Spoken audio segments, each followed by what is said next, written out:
With this here, this ain't about being flashy. This is game day, son. It's only about one thing. Getting that W.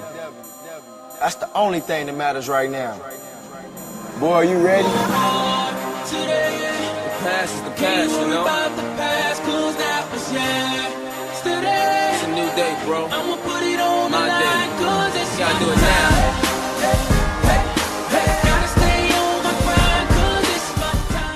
Blindside Fantasy Football Podcast back. Matt, how's it going? Great. It's like Christmas all over again. Remember when you couldn't sleep the night before because you were so excited about the morning? Well, fantasy football is here. Preseason football started. I can't wait. Yeah, it's great. Preseason's here. We got a week in the books, 3 more to go. Lots of injuries that happened, but again, we're not going to touch on that this time. We got a couple of things we're doing this time. We're going to go over kind of the preseason hype that's been going on so far in the NFL. You know, a few guys that are kind of being hyped up too much and guys that aren't getting enough hype. Then we're going to kind of break it up in the second part of the podcast. Going to do a little bit of ADP over and unders. Guys we think are being overdrafted and guys that we think are being underdrafted. So let's get into it here with the preseason hype. A guy that kind of made a big splash. I know I personally have been touting him all year. And so has Ty Miller over on our website. But Chris Johnson... didn't get many carries in the preseason, but obviously broke that big 58-yard touchdown run that made everybody remember who Chris Johnson was again. I'm really big on this guy this year. I've been touting it all year that offensive line is totally rebuilt.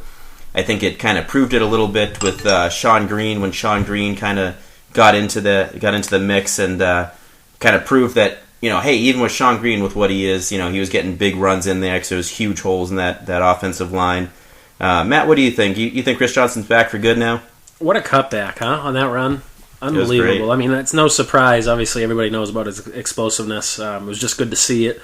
I agree with you. The offensive line is outstanding. It's, I think, going to be one of the best in football. I think he's being drafted about right, but he's a guy with great upside. Obviously, we've seen him do it before. Somebody else certainly be looking to get in a lot of my leagues. I'm excited about him. Like you said, they even made big fat Sean Green look good. So I think it's going to be a real good year for him this year. And Jake Locker being there helps, right, Marcus? As far as a running quarterback. Running quarterback always helps spread that offense. And like you said, anytime you can make Sean Green look good, guys with real talent like Chris Johnson are going to look even better. And I think he's got a great chance this year to break into that top 7, maybe even top 5 running back this year. So I think he's being way underdrafted right now, going in the middle to end of the second round. He's going to be... Next year, we're going to be talking about him in the first round again for sure. I can almost guarantee it. The thing that scares me is I think he is going to lose some short-yarded situation, goal line to Sean Green, so the touchdowns might not be there. Even though the stats will say otherwise, Chris Johnson is actually a very capable goal line running back. Yeah, but there's guys being taken in the first round now that don't score touchdowns. I mean, Matt Forte. Yeah, look at Matt Forte. Right. He's a guy that's never really scored touchdowns. The thing with him is if they go with Charles, Tressman, they're going to be passing the ball to him a lot more. He's going to get more featured in the passing game like he was earlier. One thing, though, that we mentioned about this running quarterback thing, really what happens with that is a guy that's a threat, to be able to move the sticks with his legs at the quarterback position. What will happen is, that defensive end, that outside linebacker, that safety just has to hold that step for one more second. They can't commit to the run as quickly. They've got to be worried about him. It makes the holes just that little bit bigger. So yeah, Michael Vick and LaShawn McCoy kind of really showed that a couple of years ago. Yep. When Vick's in there, McCoy had a way higher yards per carry, and it's like you said, those defensive ends got to stay at home, yep, which leave those running lanes even bigger for him up the middle. Chris Johnson's going to see a lot of that hopefully too. All this is going to help him have a great year. I think he's being drafted about correct, but I could definitely see what you said happening, where he's going to outperform his ADP for sure. He's a guy with that big upside, and we've seen it. So one guy that I think this was hilarious during the first preseason game, because I was watching it and kind of watching my Twitter as it was happening. Lamar Miller and his preseason hype. Right. My God, it's like, what time is it on my clock right now? All right, wait 5 minutes. His preseason hype's going to go up and down. I mean, he had that first carry and had that fumble right off the bat, and I was literally seeing things in my Twitter timeline like, oh, he just dropped a round or two in ADP, like right, blah, blah, blah. How long until Daniel Thomas surpasses him in ADP, blah, blah, blah. And then 2 seconds later, you see him break off 2 10-yard runs back to back, and all of a sudden all those guys are back again, the same guys Yep, there he is. He's a third-round guy again. This is why we've been talking about him all preseason, and it's just unbelievable how people are on his bandwagon, off his bandwagon, back on it again. And this is a guy that I've never been on his bandwagon. I'm still not getting it. I really like his talent, and people got to remember he really didn't play too much last year. This is kind of going to be his, obviously this is going to be his first season as a more featured player in an offense. This is what they have the preseason and camps for. Little quirks like what happened with the handoff there. Not something you can read into. That shouldn't change your position on what you think Lamar Miller is going to do at all. Whether you like him or you don't, that little fumble was completely nothing. Don't believe the hype, and that's going to drop him at all. Keep him where you had him. I think he showed you that he's a talented player. He had some nice runs, and I like him this year. So I will admit I'm down on him more than most. And after watching those 2 10-yard runs, it kind of made me it obviously made me like him. It made me like him more. But I still just I don't see third-round talent out of him. I mean, even looking back to last year's drafts when we were all drafting last year. I remember Trent Richardson being in the 3rd round all day, every day. And he was a guy that you knew was going to be the guy and do well. And, other rookies like Doug Martin last year were falling to the 5th round. So I don't see how, a guy like Lamar Miller, who really hasn't proven himself, kind of like a rookie but obviously doesn't automatically fall in that category of Trent Richardson from last year. I mean, I just don't get it. Trent Richardson is a supreme talent that comes along once every 5, 6, 7 years. Lamar Miller isn't. So I'm just not understanding. I mean, I understand, comparing 2012 to 2013, but still, I'm not getting it in that 3rd round. It's just a case of people are, confident he's going to be, I guess, what you'd call the bell cow. He's going to be the guy. Yeah, exactly. So you always want to get those guys, but again, it's not 100% given, although it's highly likely that he will be. So I kind of agree with you. He's a guy that, with that kind of a question mark, I'm not going to take him that early. There's other guys out there I'd rather have. Speaking of another guy that seems to be the quote-unquote the guy that seems to be on everybody's board really high, Eddie Lacy. I think typically he's been going in the 5th round or so. He's another guy, the preseason hype. I don't know. What do you think about him? The hype has been up and down on him. It was up for a while, then down when the fat picks, we'll call him, came out. It just what do you make of him? I like him. I think he's a talented player. He actually he's a beast. But the thing with him is what they're actually saying. Some reports are saying it's DeJuan Harris's job. When he's healthy, and I think that may be just a case of trying to that's motivation. Exactly, motivate the guys. I think it's a real good competition, but it's a guy I'm scared to take early because you don't know for sure, and it may be a situation where they're all going to get some looks there. Jonathan Franklin was taken just a few rounds after him. DeJuan Harris is a pretty talented player. Starks is actually a guy DeJuan Harris is a pretty talented player. I agree. Let's go back to that for a second. I like him when I watch him play. Then there's Starks. He's a guy who's got all the talent in the world, just never really passed been able over to put that it Harris together. thing pretty quick there. I like him. I mean, I don't know what to say about him. He doesn't have the stats to back it up. He hasn't gotten a lot of opportunities. He's a young guy, but I just passes my eye test. I use that word a lot. I like him when I watch him play. I think he's a talented player. I don't know. I think the Green Bay situation is going to be. I think it's going to be a 2-headed beast, and I don't think DeJuan Harris is going to be involved. I think it's all Eddie Lacy and Jonathan Franklin. And even then, I don't think either one will be better than a flex play at best, right? Because they're a passing team. I mean, that's what they are. They like to throw the ball. Aaron Rodgers, why would you not want to throw the ball? I mean, that's what they are. I don't... To begin with, I don't understand why Lacy is a 5th-round guy and Franklin is a 9th, 10th-round guy. I think they're a lot closer. But people just see that Eddie Lacy is the number 1 guy, so automatically that bumps him in the top 5 rounds. But like you that's said, beyond the point. This offense is all about passing. I think one of the things that's really going to keep a running back on the field for this team is who's going to be picking up the blitz. Who's going to give the best pass protection out of the group, because they're all a talented player. But what the Packers want to do is throw the ball. So if you're able to pick up the blitz, you're going to protect Aaron Rodgers. You're going to get playing time. So keep an eye on that as the preseason goes on. I think that's going to be one of the biggest factors on who's going to win this job. Yeah. Speaking of other potential three-headed beasts, the Denver situation, Monty Ball and his preseason hype. He had a ton of preseason hype in the beginning of the year, and I was buying into it a little bit with the John Elway saying, he's the next Terrell Davis. Reminds him a lot of Terrell Davis, that type of thing. But now that we see, what we've been seeing, Ronnie Hillman running with the first team, talks of Noshan Moreno getting some work, it sounds more and more like it's really going to be that three-headed beast. Right. I think no question. I mean, who started the other night? It was Ronnie Hillman. Yeah. He's certainly a guy that I'm not going to take where his ADP is currently. He's somebody I'm going to pass over every single time. Unless the hype starts to fall and I can get him late. Just like you said, it's a three-headed monster there. I think they're all very capable running backs. You saw Noshan Moreno last year. We've talked about it. End of the season, he carried some teams through the playoffs. And John Fox has proven in the past in Carolina that there can be three-headed beasts. He wasted Jonathan Stewart and D'Angelo Williams. I think he ruined their careers. And then brought in Mike Tolbert, too, just for fun. I mean, it's... You never know what you're going to get, so... He likes that three-headed beast. I think the hype has definitely gone too far on Monte Ball. Yeah, I understand it a little bit just because of... I think he's going to be the goal line guy, and I think the goal line guy on a high-powered Denver offense is going to have, probably 8 to 10 touchdowns this year. But other than that, you're banking on the touchdowns. I mean, that's what you're doing. If you're drafting him, you're banking on the touchdowns, and to bank on touchdowns like that, fourth, fifth round where he's going is too high.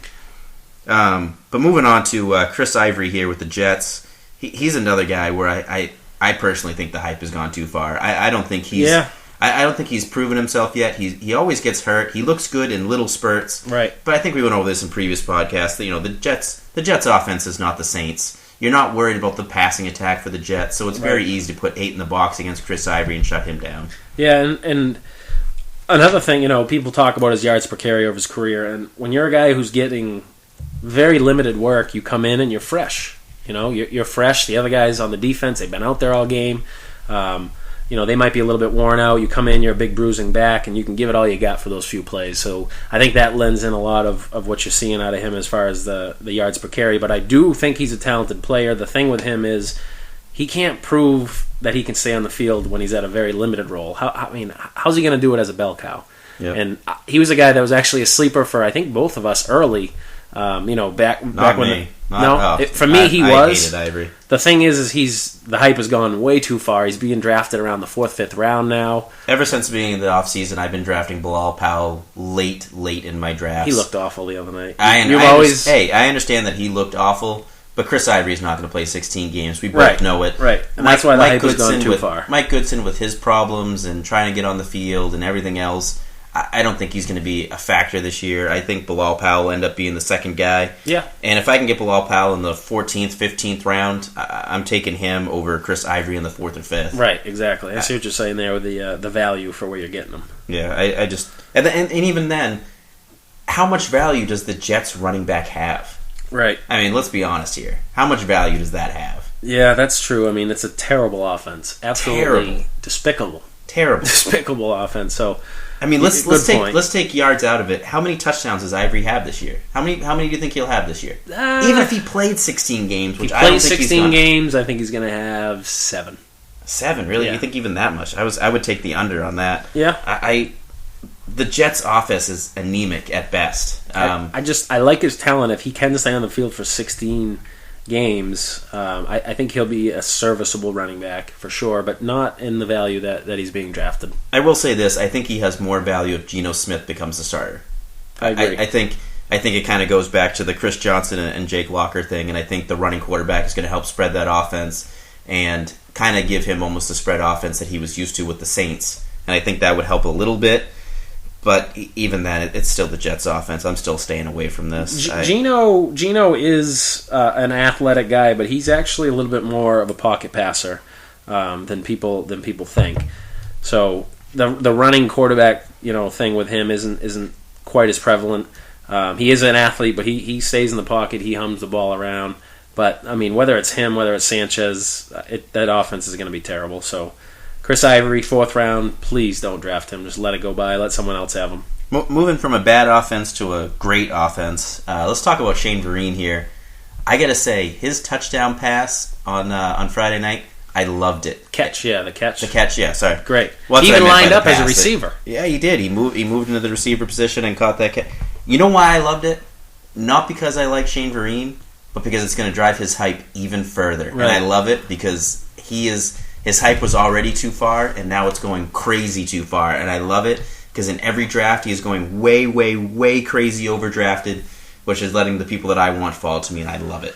Yeah, I mean, I do see him in the mold of a guy who he's going to catch some passes. I think he's going to be between the 5 to 10 touches a game, and an offense like that. No, he'll have more than that. I will give it that he'll have more than that. 5 to 10, really? Why? I think he'll have 8 to 12. I think he'll have so you're more. close. Yeah, you're close to me. But I mean, even then, he's not going to be 5th round like he's being taken. I have a draft. Right, I agree. I am in a 16-team draft right now. It's a slow-moving draft, and 16-team league. You know me. I like to take my quarterback high. We talked about this, I think, last week with the Draft Strategies podcast. I took Drew Brees with the 6th pick in the 3rd round, which I was very, very happy with as the first quarterback off the board. Like I said, 16-team league, so I want an elite quarterback because I don't want to be starting guys like Carson Palmer or Michael Vick or whatever. I take him, the very next pick, 7th pick in the 3rd round, Shane Vereen. Unbelievable. 7th pick in the 3rd round of a 16-team league. You know who the pick after him was? No. Aaron Rodgers. Wow. Shane Vereen was sandwiched between Drew Brees and Aaron Rodgers. How the hell do you draft Shane Vereen when Aaron Rodgers is sitting there? And who else was there? I mean, there was a ton of other guys, I'm sure. That's how high the hype has gone on him. Right. And this is in FF Magic Man, Micah James. It's in his Magic Formula. Basically, he takes all the people he's interviewed on his Magic Formula podcast, and we're all in a league. So it's all experts. Right. It's not Joe Schmo off the street. Yep. These are all guys that have been on Micah James' podcast, have talked fantasy football, are in the industry, know their stuff, and still Shane Vereen went with the 7th pick in the 3rd round of a 16-team league. Probably a New England guy listening to the beat writers hyping up Shane Vereen. Like I said, I love that he caught that touchdown just because it's going to drive the hype further and let my guys fall to me. Stephen Ridley's the guy. Yep. I understand there's no receivers there. I get that. But Tom Brady proved the other night, like we're going to go over here in a second, that he'll find receivers. Oh, yeah. He'll take nobodies and make them stars. That's what he does. That's what Tom Brady does. So the whole, no receivers, Shane Vereen is going to get more carries and play more in the slot, just throw that out the window. I mean, if you take away that pass, I haven't looked into it, but I bet he didn't catch another pass all night. I don't even know how many more times he lined up as a wide receiver, to be honest. Right. I mean, let's be honest. It just... I don't. He actually got a lot of work with the second team, and as a running back, because that's what he is. He's a second team guy. Well, he is a second team guy, but they're going to find ways to get him the ball. He is a little water bug out there. He's a quick guy. He can cause some serious matchup problems. But interestingly enough, as a running back, he actually came in behind. Oh my God, I'm having a brain cramp. Big fat. LeGarrette Blount, yeah. As a running back, he was actually the 3rd guy onto the field. So LeGarrette Blount looked good. Awesome. Yeah, he looked awesome. Although, like you said, Stephen Ridley is the man. Yeah. He looked great. And Blount's not going to push Vereen by any means. I'm No. not saying that at all. No. I'm just saying he looked a lot better than I think a lot of people remember. But moving on to a couple other New England guys that are being overhyped and underhyped. Right. Let's talk about Aaron Dobson and Kenbrell Tompkins. Right. Yeah. I've been a big guy. I like Aaron Dobson's raw talent. I've been a guy that's kind of been drafting him late in bigger drafts, deeper drafts. But I'm beginning to change on that now. I've gone over this before. I think I'm not big on rookie wide receivers, and I don't think they typically get it done when there's nothing else there. And Tom Brady's the quarterback. And Tom Brady's your quarterback. Yeah, exactly. But Kenbrell Tompkins, he really looked good the other night. And I think in my next rankings, when it comes out, I might move Kenbrell ahead of Aaron Dobson. I think I agree with you. The thing with Aaron Dobson is, why he's the one being drafted ahead currently is the pedigree, the draft pedigree. He was picked ahead of Kenbrell, but and everybody remembers he probably made the catch of the year last year at Marshall. Mm-hmm. The unbelievable back of the end zone catch. Yeah, that's a great catch. Kenbrell, there's been a lot of talk out of camp. There's been a lot of talk out of camp in New England about a lot of these guys. But he's been the name that you Jake Ballard too. We should add him to the list. Jake Ballard. Everybody. He's the next. He's going to be the next Aaron Hernandez. Blah blah blah. Now he's falling to behind third string. Yep. Maybe even 4th string now. But the thing that I like about not that I'm not taking Dobson and throwing him to the wind yet, but I think the value you're getting because Kenbrell's going after he might be the guy. There's a lot of talk out there. Not the guy, not the main receiver there, but out of these two, there's a lot of talk about him. The camp he's having. He's just a name to make sure you keep an eye on. I think he's going to outperform the ADP, and somebody that I'm definitely targeting. And as the preseason goes on, we're going to get a little clearer picture on this, but I'm liking what I'm seeing out of him. He's a good size. He's got speed. He's definitely an athletic guy, of course. I like what I've been seeing out of him. I still think real late in drafts, if at all. Let me throw this at you. If we're drafting today, Julian Edelman or Kenbrell Tompkins? Julian Edelman. Yeah, me too. Yep. All right. I think he's kind of the forgotten man. Yeah. And obviously, but you've seen flashes from Julian Edelman. And he's a Very veteran. He's Wes been Welker there. type. Yeah, Very Wes Welker type. He's been there. There's got to be a little bit of familiarity with him and Tom Brady. But I mean, we were talking about the two rookies. Yeah, it's still Edelman for me over both of them right now. Yeah. Let's talk about another guy that I think is going to get a huge increase in targets this year. Vincent Brown. We all know Denary Alexander out with a knee injury. Yep. Are you over that yet? Are you okay? No, I'm never going to be over that. We're going to be talking about that next year. I think. Was your chance to be a genius, but you've got. I've got plenty of chances, I know, I've proven it. I'm not worried about that at all. But Alexander out. Malcolm Floyd had a knee injury the other day, and then even today, Keenan Allen had a knee injury, which they said is related to his injuries he had in college. Yep.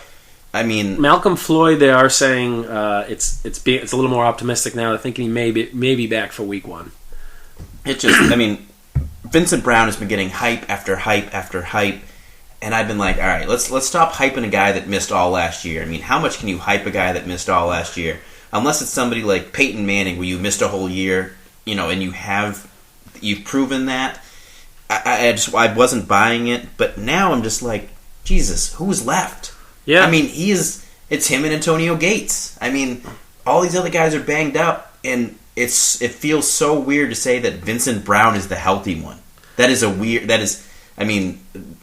sound clip for you. Vincent Brown is the healthy one. That's crazy. Well, we don't have a whole lot of on-field tape to look back at with him, but the buzz even last year in camp was that Vincent Brown was establishing himself as possibly the best player. Best wide receiver on that offense. Obviously, the injury happened and he didn't get to play for the year. But the buzz again this year is the same, and like you said, there's not really much else currently. They're really banged up, and from all accounts, he's an extremely talented player. I still think Phillip Rivers has a little bit of magic left in him. He's a guy that I'm targeting. He's a very he's a late round guy that I think has some real high upside, and I'll probably have him in a lot of my leagues, except for the ones that you're in, because I'm sure you'll be. Now that I just said that, looking to make sure you get him a little bit before me. Vincent Brown's my new Denari go. Alexander, I think, maybe. But let's talk another guy that's going late in the draft that has high upside that we really haven't seen too much tape on in the NFL. Ruben Randall, going for the Jets here. There's been a lot of Giants. I'm sorry, Giants. Yeah, of course. Slip up there. So for the Giants, Hakeem Nicks can never stay healthy, right? And Victor Cruz is obviously he missed a lot of the preseason, obviously, but knows the playbook and everything else like that. But should Nicks miss time, and that's something that's a huge. It should be when he misses time, not if he misses time. Ruben Randall slides into that number 2 wide receiver position with the Giants. He's going late in drafts right now. I think 13th, 14th, I think 15th it's the 13th round. Yeah, because I understand it. Any third wide receiver isn't really going to get a lot of looks, but he's going to have the chance to start maybe 4 games this year, that type of thing. And look back to a few years ago, Mario Manningham in New York. He had some value, as a third receiver in that offense. The thing I like about him, like you said, Nicks injury prone. One thing with Nicks though, this year it's a contract year. If he's ever had any incentive, this is the year for him to have a big one. But Ruben Randall's very much in the same mold as Nicks. He's got good size. He's a very good athlete. He can go up and get the ball. And last year he showed some flashes for sure. Same reasoning for me as you. If Nicks is most likely going to go down, this kid's going to fill the role. And I think he's a talented player. He's not a guy that's going to fill the role and can't perform. I think he's one that can. And he's a guy, like you said, 13th, 14th round. Got to look for him. Here's a weird question for you. We talk a lot about handcuffing your running backs. Yeah. Would you ever handcuff your wide receiver? If you had Hakeem Nicks, would you handcuff him with Ruben Randle? That's an absolutely great idea. Absolutely. Yeah, I think, especially where you're able to get him now, if you're talking, say he has a great preseason and he moves up, but where he is now, absolutely. Now that I'm thinking about it a little bit more, that might actually not be a bad strategy to take Hakeem Nicks in the 3rd, 4th round where he's slipping. Yep. And then maybe reach for Randall a round or two just to kind of save yourself and take Randall in the 10th or 11th round. And then between the two, you're guaranteed, wide receiver 1 production? That's an absolute handcuff. Nobody really talks about it as a wide receiver, but that's absolutely correct. Yeah, you don't really talk about wide receiver handcuffs. But if we are, I guess, going back to the Patriots issue there with Edelman we were just talking about, he's got to be Amendola's handcuff too. Yeah, but he is an injury-prone guy himself. Well, he is. They both are. I think this is a perfect example, though. But I'm just saying. Correct. I think if you draft Nicks this might not be a bad strategy. Drafting Nicks in the 3rd or 4th round, following up with Randall in the 11th or 12th round, take him a couple rounds to make early, sure you get him. Yep. And then you're going to have wide receiver 1 talent out of one of them, and you're going to know in plenty of time. You'll hear questionable from Nicks. But as long as you listen to the pregame reports, you're going to know an hour in advance, enough time to switch them in and out. Which one's going to be the starter. Yep. Yeah, I don't think Nicks is a very talented player, and I don't think Randall's quite on his level, but I don't think he's too far behind. And like you said, I think there you go. You fill him right in, and you're going to be okay. Absolutely, that's a great idea. Yeah. So a couple of mobile quarterbacks we're going to talk about now that with their preseason hype. Michael Vick has been falling in drafts just because we keep hearing talks about Nick Foles and Nick Foles maybe being the starter and blah blah blah. I got to tell you, Vic looked really good in that first preseason game against the Patriots. Yeah, he looked outstanding. That pass to Deshaun Jackson was on point. What a catch, though, too. It was perfectly thrown on a deep ball. That looked good. He had sharp, crisp, accurate passes. Vic is... I wish I wrote the guy's name, but I actually read something of a beat writer in Philadelphia saying, don't be surprised if the NFL's not ready for Chip Kelly. He could look into the matchups weekly and start different quarterbacks week to week between I didn't Foles. See that. Yeah, that'll be interesting. And I don't think it's possible in the NFL. You need to have your leader in the huddle. Guy, they're going to back him, and I don't think that could really fly. But I'm not a beat writer in Philadelphia, so I don't know what's making him think that. I wish I wrote down the name. Something to keep an eye on. But yeah, I liked Vic a lot. I mean, obviously, I wrote an article on him this year. I think Chip Kelly's perfect for Michael Vick, and I think Vic's perfect for Chip Kelly. I'm definitely moving him back up after what I saw the last Friday night. Yep. I think I slowly had him, as much as I like Vic, I think I kept having him slip lower and lower in my quarterback rankings, and I think at one point he was slipping as far as like my 18th quarterback. But he's moving back up. I think he's going to move back up to my high wide receiver. Oh my god, high quarterback 2 probably range. Could play wide receiver though. He probably could. I mean, Tim Tebow, just throw him in there with that mix. With that kind of speed. But, I think I'm putting him in there 13th, 14th quarterback off my board. So what we're saying there is I think the hype should maybe start to go up a little bit. I think it should start going back up. We'll see as the preseason goes on. If he keeps performing like he did, I think the job is certainly his. Not that Foles played awful, but Vic just looked good. He really did. Speaking of a guy that looked good, I didn't get to actually see the game, but Matt, I know you did. So yeah, EJ Manuel, you were telling me all sorts of good things about that game. I didn't see it. How did he look? Yeah, 16 for 21, 107 yards passing. That was the only concern. Obviously, they're keeping it a little bit simple for him. He's a rookie. It was his first game in the NFL. He looked good. He was decisive in his decision making. Ran the ball. We all know he can do that. That's exciting. I think it's a situation here where Cobb hasn't been there at practice. I mean, how do you compete when you're not there? I think this is a situation where he's going to be the guy, and he's moving up the charts. I think you were kind of the first out of us at Blindside Football to move him up your rankings, and I think I'm falling right in line with you after watching him play. I like the upside. I'm not expecting a top 10 year out of him, but if he's the starter for the year, I think he can be a top 15 quarterback strictly, based on the running. Think about what we'll go back to Tebow again. When he comes in, he produces because of the running game that he can do for you. This is a guy who's very capable of throwing, but just as good as a runner as a lot of those running quarterbacks out there. He's got great size, good speed. He's athletic, agility. I like DJ Manuel quite a bit. He's moving up my charts. When I update my rankings, he's actually gonna go way up. Yeah, he's been my quarterback, I think 22, 23 all preseason, and I've been the only one out of all of us to rank him in the top 25. I've been big on him all year because if he's the starter, he's going to get you points with his legs. Yep. I mean, you guys know me. I love my running quarterbacks, and EJ Manuel is no different. And I think Matt's right on it. If he starts this year, if he starts right off the bat over Kevin Cobb, he could put up top 15 quarterback numbers. It wouldn't surprise me because of his running. Yeah. He can get it done. He's a guy that can get it done with his legs. And like I said, if there's a competition, Cobb's got to be there to compete, and he hasn't. And Manuel showed nothing to make it seem that he would lose this job. So I'm pretty much banking it's going to be his from the start.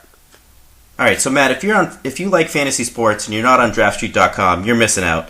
At DraftStreet, you don't have the commitment of a full season because they have daily and weekly leagues. The best part is that you can win cash prizes and get paid out right after the games end that night. There's a league for everyone with entry fees as low as $2 for the cheap guys like Marcus, and as high as $4.20. High as $4.20. You can play in a heads-up leagues or in leagues with thousands of other players. DraftStreet is based out of the U.S. and 100% legal. They accept PayPal and all major credit cards. Just enter Blind30 and get access to a $300 free roll that Matt and I are going to be in, and get a 30% bonus on your first deposit. The best part about the free roll is the fact that even though we're going to be in it, and obviously you have no chance to win, you're not spending any money, so you're not losing anything. It's free mony. That's the best part. Let's be honest. Yeah, it's that's free true. money. That's the best part of everything. All right, but let's get back here to the podcast a little bit. Over and unders. This is going to be a segment where normally we would go, over and under 6 touchdowns or for the year, something stupid like that, or over and under 50 yards for this week. But because it's preseason, and we're not going to talk about over and unders in the preseason because that's just stupid. Because we got all basically the backup guys going right now. We're going to talk about guys over and under their ADP. Are we taking them? Do we think they're being overvalued or undervalued? So we're going to take one guy from every round, basically, according to their ADP. And are we going to draft them under their ADP? Meaning, are we going to draft them before they're being drafted? Or over their ADP? Are they being, overvalued and drafted too high, basically? Maybe we should have used this last week when you were for my sleepers? Tom Brady as a sleeper. Yeah. I've already gotten enough crap for that. I apologize, guys. Yeah. Well, I mean, Tom Brady's not a sleeper to you? I mean, come on. This would have been a perfect segment. Yeah, ADP, it would. I get it. Yeah. It would. Let's move on from that. All right, let's go. All right. So Marshawn Lynch right now, going at the 6th pick overall. Over or under the 6th pick? Are you taking him ahead of the 6th pick in the draft? Oh, you had to ask me first. Can I ask you first? You want to ask me first? Yeah, go ahead. Are you taking him over or under the 6th pick in the draft? I am going over. I am taking him not much later, but later than that. I mean, I think he's a guy that doesn't catch a lot of passes for me, and my first round pick has got to be dual threat. He's got to be running the ball and catching the ball. Off the top of my head, let's see if I can come up with 6 guys I'm taking over him. Peterson, Foster, Martin, Charles, C.J. Spiller, Ray Rice, Range, probably LaShawn McCoy. Yep. So that's 7 guys. So I've already got him moved back to 8th pick. I love that list. And another thing with Marshawn is the way he runs, he hurts people. And eventually he's going to start hurting himself. I think he's getting just a little bit old. Not that he's old. He's not old by any means. But I think the Seahawks are a team that they're not playing to make the playoffs. You know what I mean? They're going to be a playoff team. They know that. They're going to want to make sure he's healthy. The load might not quite be there like it was last year for him. They've got some very capable guys behind him, and Turbin and Michael. I was just going to say, I think people are underestimating Michael. I mean, they drafted this guy high for a reason. I understand they probably want him to be the successor to Lynch. But he's going to get his touches this year. They want to give him a few touches this year to get him... Yeah, what do you have, 16 carries the other night in the first preseason game? I don't know off the top of my head, but they want to get him, NFL ready. They want to have him get that experience, get a few touches. He's an explosive guy. Let's see what he can do. I'm not saying he's going to magically drop Lynch into a 12 to 15 touch a game guy. Right, no way. But he's going to take just enough out of him that's going to kind of limit his overall production. Yeah, the reports are that he's overtaking Turbin, who they really liked last year as well. Yep. And when we went over the draft, the actual NFL draft, Michael was actually the guy that I said was actually my favorite, most talented, I thought, running back in the draft. And he showed it the other night. He looked great. Kid who came out of high school as the number one running back in Texas. And Texas is a, proving ground for running backs. I would say he's a guy that I grabbed in one of my dynasty leagues for practically nothing. I gave up a first, well, I guess not practically nothing, but I gave up a first round pick in a dynasty league for him next year, which based on my team should be a end of the round pick because I should be a contending team this year. Which I mean, to be honest, I think is nothing for this guy because Michael is a great talent, and I think maybe 2-3 years from now we're going to be talking about him as a top 6 pick. Yeah, and again, we're not. Draft. I just want to stress we're not saying he's going to eat into Marshawn Lynch's production because of his ability. I think it's more of a fact that I think the Seahawks are going to want to keep Marshawn fresh and use him to be the guy that's going to spell him. Yeah. So next second round pick, Stephen Ridley, 4th pick in the second round. I gotta say, I'm slowly warming up to Stephen Ridley because I do, the Patriots, you don't realize, but they run the ball more than you think. I think they were top 10 last year in the NFL in rushing attempts and rushing touchdowns. So Ridley gets a lot more work than you realize. Again, he doesn't catch a lot of passes, so that kind of worries me a little bit. Right. And I think 4th pick, you still have guys like in the second round. Yep. So you still have guys like Chris Johnson and MJD. Yep. I have a hard time putting him ahead of either of those guys, but I can understand it a little bit because I do think he's going to get a lot of work this year. Yeah, for me, I think I'm going over right now because I'm taking Chris Johnson and MJD. I agree completely, and I think there's a lot of talent in that New England backfield too. Again, not a situation where anyone's going to compete with him to take his job, but I think it's going to be a situation where they're not losing a ton when they go to the Vereen's of the world. You're going to be that guy that drafts Vereen high, aren't you? No, not at all. I was saying the Vereen's of the world, the Blunts, even the Boldens. So he's definitely over for I'm taking the over for him. Like you said, I like Chris Johnson better. But I can understand the love for Stephen Ridley. He looked great in the first game, and obviously that's no surprise. He looked good last year as well. But over for me as well. This next guy, you love him or you hate him. Going the 6th pick in the 3rd round on average right now, Randall Cobb. How do you feel about Randall Cobb this year? Love him. I love Randall Cobb this year. I would. You going over or under the 6th pick in the 3rd round? Who? We're not going to get into who's available. Okay. Let's just say all things. I think that's about right. It's hard. I mean, but I have to pick one or two. Yeah. I'm gonna. Yeah. There's no time. Let's go under. Let's go under. So you're gonna pick him before? I don't know if I would though. I don't know if I would pick him. I guess over. But man, you just don't know. You want to pick all of them. Like I said, I think this is the perfect pick for him. I really do. So that's why I'm having so much trouble. But I'll go over, and wouldn't be surprised at all if I'm completely wrong on that. Yeah, I'm going over. I'm still not buying into this. I'm bought in, all in on him. But I mean, middle of the 3rd round, end of the 3rd round, you're getting guys like Andre Johnson, who I think is going to be. Andre Johnson, I think people forget, had 100 catches last year, and I think not quite 1,500 yards, but pretty close to it. The only thing that was keeping him back was the touchdowns. Yeah. And which has always been the case for him. But the thing is, you can't bank on touchdowns. You can't sit there and say, well, this guy's going to catch 12 touchdowns this year for sure. I mean, I think James Jones is going to be the great case of that this year. I think, that's a guy last year who had 15 touchdown receptions and won't even come close to that this year. So you can't bank on touchdowns. If you're telling me I can get a guy with 100 catches and close to 1,500 yards after Randall Cobb, that's the guy I'm taking. Cobb is the best receiver on that team, and he has possibly the best quarterback in the NFL throwing him the ball. So I can see where the hype is on him for sure. I don't know. Another receiver, actually, looking at this, we got Wes Welker now in the 7th pick of the 4th round. And, this is another guy that pretty much either you buy into him and Peyton Manning together or you don't. And you're worried about the 3-headed monster out there. So, Wes Welker, over or under the 7th pick in the 4th round? Over.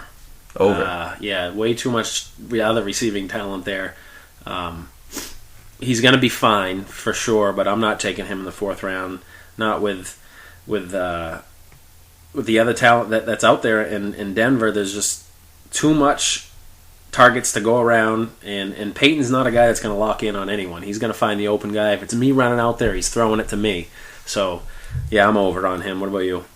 Yeah, I'm over too, but I don't think it's too much over. I think if you're getting him early 5th, I think that's about right for him. Mm-hmm. So I think he's getting.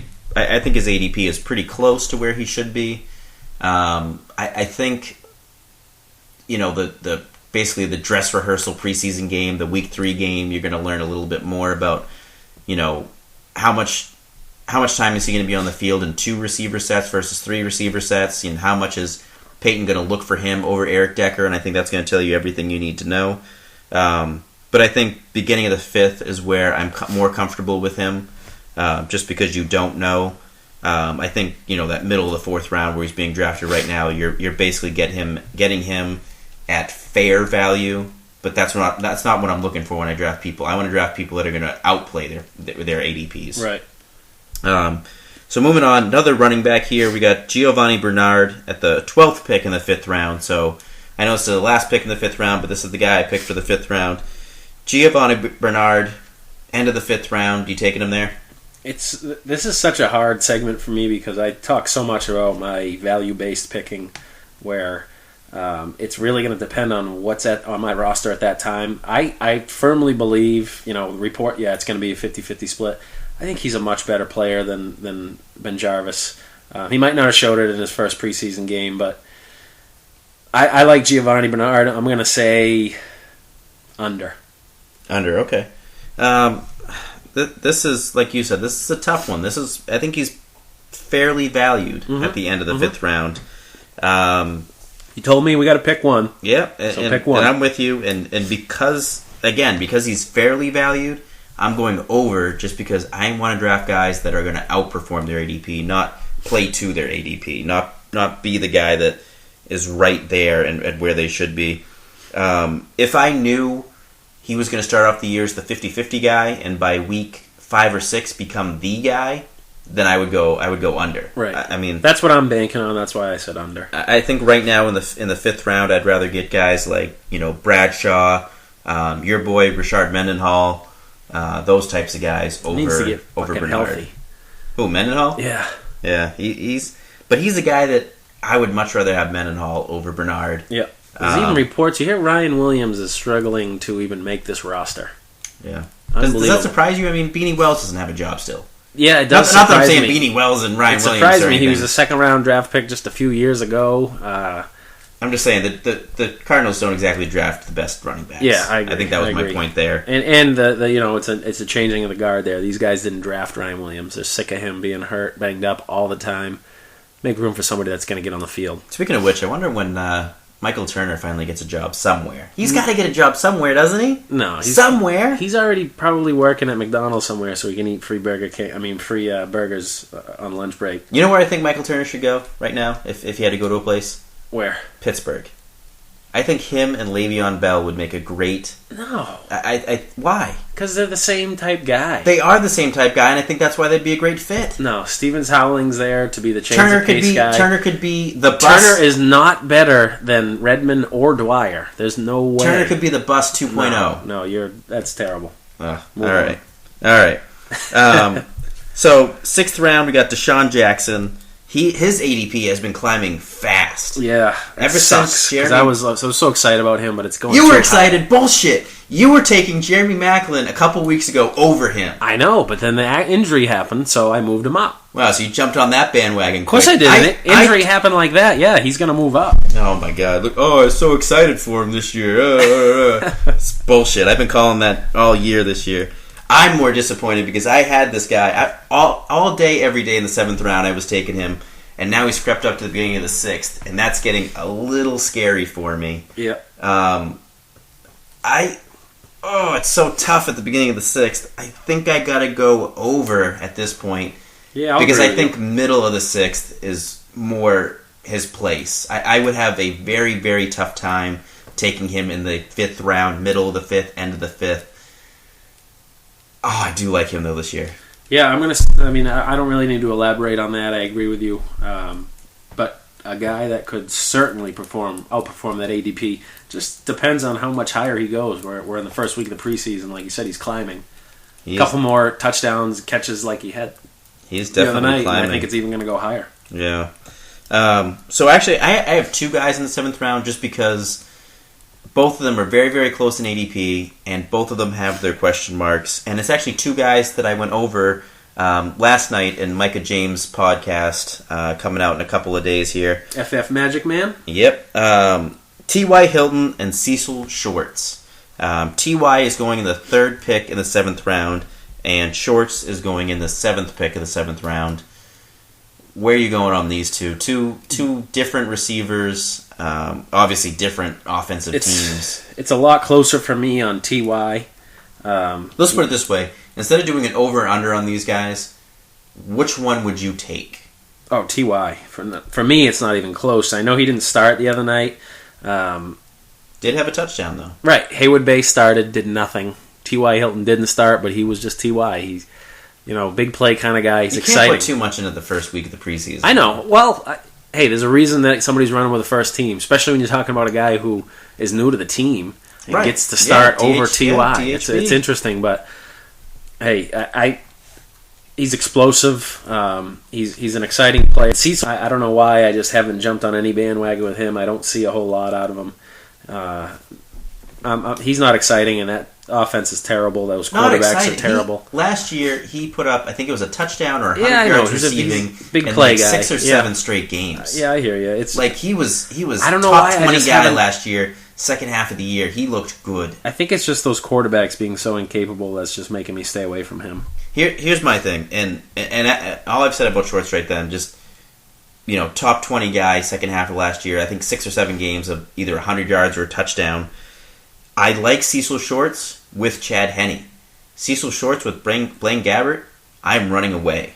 Because Blaine Gabbert is so inept and so terrible. I don't want any part of the Jacksonville passing game with Blaine Gabbert. It scares me. I'm staying nowhere near Blaine Gabbert. It's kind of like the Jets receiving game right now. I'm staying away from Jets receivers with Mark Sanchez because he's so terrible. If I knew Chad Henne was going to be the quarterback and be the quarterback for an extended period of time, I'm taking Cecil Shorts over T.Y. Hilton. But for now, knowing that it's Blaine Gabbert, it's got to be T.Y. because, it's Andrew Luck. And I think it will stick with Blaine Gabbert as long as he stays healthy, just because that team isn't going anywhere. They need to find out if they've got anything in How have they not figured that out by now, though? Right. That Blaine Gabbert is not the guy. They're still hoping. They're still hoping. That is just, they are grasping at straws. It is terrible. So 8th round, Stevie Johnson, 2nd pick in the 8th round, drops all the way to the 8th round. I get the injury concerns, I guess, from the preseason, but 8th round? Yeah, he is probably, for me, an under, but... You don't sound too confident in that. Right, the guys are doing a great job where they're being drafted, I think, out there. But for me, we've kind of seen his ceiling, top 20, 25 We're guy. talking 8th round. What do you want? Right, I know. That's what I'm saying. I'll go with the under. I just don't think he's going to be... He's not a guy like the next one we're going to be talking about, DeAndre Hopkins, where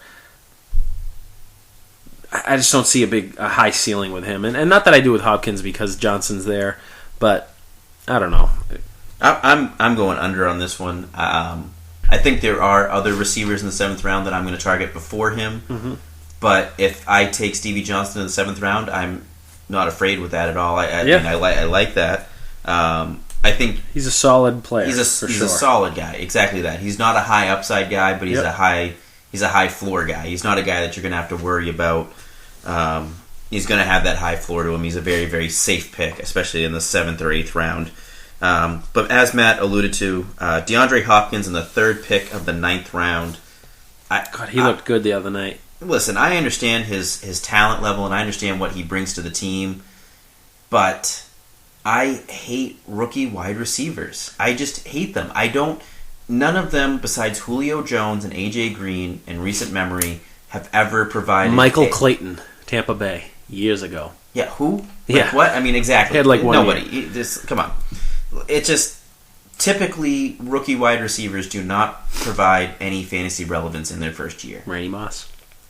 I said typically. You're picking a guy from 15 years ago. I know. That's Come on. true. I mean, you're picking a guy from 1998. He was a rookie in 1998. You want to... Hey, yep, Randy Moss, 15 years ago. That's your rookie wide receiver. There you go. That just proves my point even more. Yeah. I mean, it just proves my point even more. Rookie wide receivers, it just doesn't happen. So, come on. But here's actually a guy that I would take over DeAndre Hopkins, and this guy's going in the 10th round.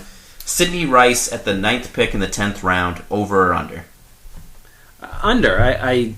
It's hard for me to answer this without being a little biased because I saw some greatness out of him with Brett Favre in Minnesota. Obviously, I'm a big Vikings fan.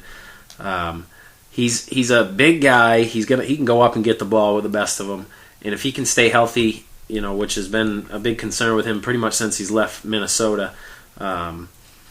Great quarterback there, good offense, very capable team, and I like his talent.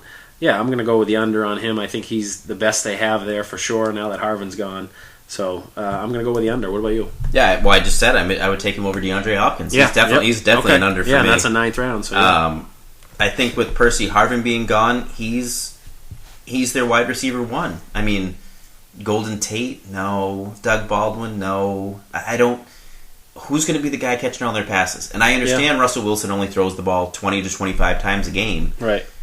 But, I mean, if Rice gets a third of those, that's still really good. That's still 8 targets a game, and that's a third. I mean, I think it's very possible he'll get more than that. But they got to throw to somebody in Seattle, and right. I think he's going to be the guy. He has the most talent out of the guys remaining. Yep, I think so as well. So I'm 10th round. I'm good with him. Even like I said, 9th round over DeAndre Hopkins. I'd be taking him. But another guy that, Matt, I know you saw in your Vikings preseason game, and you fell in love with him. I fell in love with him when I watched the YouTube clip, the highlights from his days in Tennessee. But you fell in love with him the minute the Vikings drafted him. It didn't matter what whoever he did they draft, in a YouTube clip. But Cordero Patterson, the 9th pick in the 11th round, you're going under. I know you are. Yeah, the only thing that sucks with him is his quarterback is awful. Christian Ponder, 1 for 2, interception, 1 series. Get him out. What the hell are you thinking, Leslie Frazier? He had less snaps than any other starting quarterback in the NFL, and I'd say he's one of the worst. He needs time on the field. He needs time on the field, but Cordero Patterson, my God. Even from the opening kickoff, he's a guy that makes you hold your breath when you watch him run. He's explosive, like a lot of guys on the field aren't. You can just see a difference in him. Very exciting. Had a great first game. He had 8 targets. It is the preseason. It was with Matt Castle. Again, like I said, Ponder wasn't on the field. So they're going to... Quotes coming out of Minnesota, Leslie Frazier says that they need to find a way to keep feeding him the football. I think he's definitely the most explosive player on that team. Obviously, they have Adrian Peterson. But I'm talking other than him. They're going to find ways to get him the ball. The thing that's really going to hinder him is, he's a rookie, but also Christian Ponder's terrible. But I'm going to go the under. You're going under? So you're taking him before the 11th? Yeah. I would go 10th round with him. I'd be okay with that. Ugh. But I'm a Vikings fan, so let's hear what you have to say. Lipstick on a pig is still a pig. Yeah, I hear you. Christian Ponder is still pathetic. Christian Ponder is still bad. And it's not going to get any better when Matt Castle, not if, when Matt Castle comes in to relieve him halfway through the year. I think it might. Rookie wide receiver again on a terrible, terrible team. On a team that when terrible. They made the fucking playoffs last year. What are you talking about? Terrible team. Terrible offensive team. Terrible offensive team. And when they get in the red zone, it is Adrian Peterson all day, every day. Yeah, that's why they call him all day. Or tight what? end. Oh, Rudolph. Yeah, tight end. I mean, honestly, yeah. When it gets in the red zone, it's Adrian Peterson or it's Rudolph. Definitely. The only way Cordero's scoring a touchdown is from outside 20. Kickoff return. I would almost put money on the board on that one. Yeah, you know what? I'm gonna. You talked me right into it. As much as I love his talent, that quarterback is He is awful. not scoring in the red zone. I'm sorry. Yeah, I'll go with the over. You talked me into it, and I think, as you said, you as well. It's just... Next one, though. He makes me want to throw up. Jesus, Julian Edelman, 12th round. People forget about him. We talked to him a few minutes ago. I don't know how much we need to talk about it. I think he's going to be the number 2 there, He's under for me all day, every day. Yeah, I agree. I will take him in the 11th, 10th round even. Good point. Yeah, you know what? I'll take him over Sidney Rice. I'll take him over Cordarrelle Patterson as well. Yeah. I'll take him over DeAndre Hopkins. I would take him over DeAndre, but I would not take him in the 9th round. Yeah. Right. But we've touched on Edelman. I don't think there's really much to talk here. So let's go to the 13th round. Jordan Cameron. Mix it up, put a tight end in here. 5th pick in the 13th round. We talked about this in a couple of previous podcasts. Norv Turner tight ends get it done. Right. He game plans for them, and Cameron is almost identical in size to Antonio Gates. Yep. He is going to be involved in this game. Did not look good at all in their preseason game. I got to say, he had a couple of drop passes that did not That's make the question him look with him good. for sure. But I think he will be heavily involved, and I think there is a 30% chance that he is Jimmy Graham from 2 years ago. A guy that's falling to the 13th round and potentially could be a top 3 tight end. 30%. Yeah. I'm saying 30%. I'm not saying it's going to happen. Yeah, 30%. I'm saying it's a guy 30%, yep. has in the 13th round, has a decent chance of being a starting caliber tight end. Over under. Oh, under. I think under. Did you say that? say that? I don't know if you did. For me, if you're not getting one of the top echelon tight ends, they're all the same. I'll go over, just because I think there's a ton of other Jordan Camerons, and I'd like to take somebody else in that round. Maybe Julian Edelman falls to me. Like I say, right around then, if you're looking at tight ends, I like Cameron, I like Hausler, and now Ed Dixon. Yep. Right around Although that range. Ed Dixon's got the what is it, a hamstring? Something. Slight tear. He's got some sort of injury. Yeah, we'll have to look at that. He's working through it. I think he's going to play through it. I think I like Dixon even more than Cameron, just because he's done it before. 2 years ago, he had a good year. He really did. And then obviously last year, Pitta came in and took some of the limelight, quite a bit of the limelight. But yeah, I'd say over, just because the tight end position, like I said, you don't get one of the top 2, 3, 4. They're all the same to me. All right, but big upside on him. I agree with you. Another guy that we talked about a little bit earlier, but E.J. Manuel in the 3rd pick of the 14th round. Let's pretend you're drafting today. You don't know if he's the starter or not. I almost know. I feel like I know he is. But there are so many quarterbacks. Yeah, I'll go with the under on him. I'm second pick in the 14th round, maybe. You know what I mean? I'm going over only because, like you said, there's so many quarterbacks out there. I'm not going to be taking. One of two things is going to happen with my quarterbacks this year. Either I'm going with 2 guys, like I've been saying, RG3, Russell Wilson, 2 guys like that, or I'm going to take a Tom Brady or a Drew Brees that are falling and only have 1 quarterback on my roster. So I don't think there's any scenario where I take a quarterback that late. Right. Like, I can't think of a scenario where in the 13th, 14th rounds I'm taking quarterback. I just can't think of one. Yeah. I don't think it's going to happen. Either I'm taking 2 guys in the 6 through 8 range, or I'm taking a guy in the top 6 range, and that's my only guy. Yeah, I agree. And I'm going to find a bye-week fill-in guy. I agree completely. I wouldn't be surprised. But the thing with this question is, I don't think 14th round at all is a bad value for him. It's just like you said, based on both of our strategies, it's not something we're going to be faced to make a decision on anyways. Yeah, I think, like I said, I'm going over because I don't think in any scenario I'm drafting him. I'd rather take a flyer on a wide receiver, in the 14th round, for sure. All right, so guys, make sure to follow Matt and I on Twitter. I'm at Marcus Katkin, Matt's at Matt Dugal. Make sure to send your questions to #BlindsidePod. And as always, you can email them to us as well, blindside@blindsidefootball.com. This week we did have an email-in question from Graham over across the pond in England. How you doing, Graham? Thought that was a little interesting. Time is it over there right now? I know, right? Oh my God. So he had an RB handcuff question.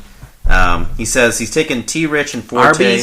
Arby's the sandwich shop? Oh, yeah, roast beef What's all he asking day. us about that for? Who are you handcuffing roast beef with? Turkey. You're getting turkey, for sure. I was going to say, you're getting a roast beef sandwich. You're getting the second one. I know you are. Yeah, you're handcuffing absolutely. with some I'm a turkey. fat bastard. Yeah, turkey is round 2. All right, no. Talking about running back handcuffs. He's thinking he's going to take Trent Richardson in the first round, Matt Forte in the second. Like it. He wants to know how we feel about taking Russell Wilson in the third round in a running back scenario around the 30th pick. He says that he can probably get Andre Brown in the 7th round. Is it a good idea to take Andre Brown in the 7th round as a handcuff? And I think there's 2 trains of thought on this, but Matt, go ahead. I don't see him as a handcuff. A handcuff is you know. He's still a handcuff. He's still. I mean, Wilson goes down with injury. It's the Andre Brown show. Right. Yeah, that's a good point. But it's also a situation where they're gonna. I think Brown's. You know, you've been saying this, touting this for a long time. Brown's going to get a lot more work than people think. I'm not taking Wilson in the 3rd round. Period. No, I'm not either. You know, especially if you go Richardson and Forte in 1 and 2. Go somewhere else. Take a wide receiver. You know? I'm fine with the 3 running back scenario. Taking 3 running backs. Not if it's going to be David Wilson. Not if it's David Wilson. Yeah. Exactly. Not if it's David Wilson. If there's if that's what you think you're going to do, take a wide receiver or a different running back. You know, depending on what's out there. But I'm even okay with. I mean, like too many questions for me on Wilson, and he had his first preseason game. He was awful with the blitz pickups. You know, that's something Coughlin talked about, and that's been a concern with him. And Coughlin's not going to stand for that. Here's my thing. In the 3rd round, there's other guys out there. If MJD falls, if I'm even okay with taking a flyer on Darren McFadden, that type of guy in the 3rd round. Another guy in a contract year. Yeah, I mean, I would rather take a flyer on McFadden. I don't DeMarco think Murray. Ridley will be there. I don't think Ridley will be there in the I don't think so either. But if he does, that's who you take. I mean, but let's say DeMarco Murray, that type of guy. DeMarco Murray, Darren McFadden. I think I might even have, and I 3rd round is way too early, but I think I might even have Ryan Matthews ahead of David Wilson in my running back rankings. And that's way too early in the 3rd round. I'd hold off to the 4th round to do that. Yeah. But I think that's a guy that'll outperform David Wilson this year. But Andre Brown, I think, is well going to outperform his 7th round ADP. Yep. I think if you can get Andre Brown in the 7th round, regardless if you have Wilson or not, I would take him. As far as a handcuff goes, I understand what Matt's saying. He's not your traditional handcuff, but I think he's a guy that if Wilson goes out, he's a top 15 running back. He's in the mold of the situation with Bush and McFadden, where when you said the situation immediately, I thought of Jersey Shore. Sorry, no, fuck that show. So what I mean by that is, when Bush was there in Oakland, he still got a good amount of work. You know, he had a lot of the goal line work. He spelled McFadden quite a bit. A very good player, just like Brown. Not your traditional handcuff, as in, in Minnesota, where it's a clear-cut backup. But like you said, he's a guy where if Wilson gets hurt, Wilson fumbles twice in the first 2 weeks. He misses 3 blitz packages, pickups in the first week, and gets in the doghouse. He's the guy that, there's not going to be any competition for Brown anymore. So now you have all of a sudden a number 1 guy who's getting all the work. So like you said, I like taking him in the 7th round, but I don't see him as a traditional handcuff. I think he's a little more than that. And that was another question: is Brown a Wilson handcuff? I think he's a guy who's going to have value as a flex player. He's going to get some touchdowns for sure. You saw it last year, and I don't think that was just a fluke. He's a very capable short yardage guy. So I think he's more than a handcuff. Yeah, I agree. I think he's more than your typical handcuff. Like I said, 7th round, I would take Andre Brown all day long. But Graham gives us another good question here. He talks about uncertainty in the backfield. When there's the potential for a 3-headed monster, do you always take the cheapest option? And a couple of examples he gives is Zach Stacy in St. Louis and Noshawn Moreno in Denver. And I don't think it's about taking the cheapest option. I think it's about taking the most logical option. Those guys are great, I think, lottery picks later on that could become the starter. and I'm okay with them in the 14th, 15th, 16th round. But I think those are two guys that are typically going to go undrafted in your leagues. And I think value-wise, for example, in Denver, Ronnie Hillman is the guy that you want to go for in the 9th round. Yep, I agree. And I think with St. Louis, again, I think it's probably still a value because I think Daryl Richardson's going at the end of the 6th, beginning of the 7th. Right. So I think even though he is the guy, and we all know he's the guy, I think Richardson is the better value pick in the 6th round. Yeah, I agree. Obviously, the reports are he's the guy. That's what they're saying. I think all this talk about Pete, it's amazing to me coming into the season how many people thought he might have the job. It's like, he was on the team last year, and so was Richardson. He didn't play. Richardson did. What the hell's going to change that over back to the Andre Brown and David Wilson scenario. What's going to change that over the offseason?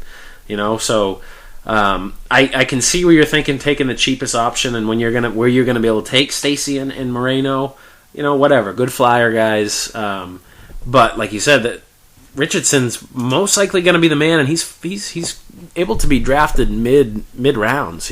So I think I agree with you there, and I like what I've seen from him watching him play last year. I think he's a guy that can get that job and keep it. Stacy was a 6th round pick. There's a reason he fell there, and he did look good at Purdue. But in these examples, I think you're right. I'm going to go with Hillman. I'm going to go with Richardson because of where you can get them. Taking Stacy and Noshawn extremely late, or maybe just looking to pick them up after the first week. There's flyers that you take in your draft that sometimes after the first week or two, it's time just to let them go. Pick up guys like a Zach Stacy or Noshawn Moreno. Yeah, and I think Graham was a fairly new player to fantasy football. He was new to fantasy football. These are some great questions. I think this kid's got a great future in fantasy football for sure. He seems like he's got a good head on his shoulders about some strategies. Definitely does. Being as new as he is to the sport. Yeah, and keep Do listening. we call it a sport? Oh, it's a sport. I guess it's a sport for me nowadays. I don't do much else for sports. I don't know. Is 12-ounce curls? That's still a sport, right? Yeah, I guess so. All right, just making sure. All right, so we've been talking about the Blindside Staff Football League here, and I don't know if everybody caught it out there, but basically we tweeted out that if you give us a positive review on iTunes, you get a chance to get into our Blindside Staff League.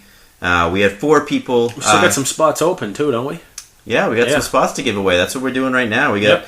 Like I said, you get a chance to win your spot into a league. We had 4 guys that did it, and I decided today I felt a little bit like Oprah. I felt like, just going to give away some prizes. You get an entry into the league, and you get an entry into the league, and you get an entry. So all 4 guys that basically gave us a review on iTunes, all 4 of you guys are getting into the league.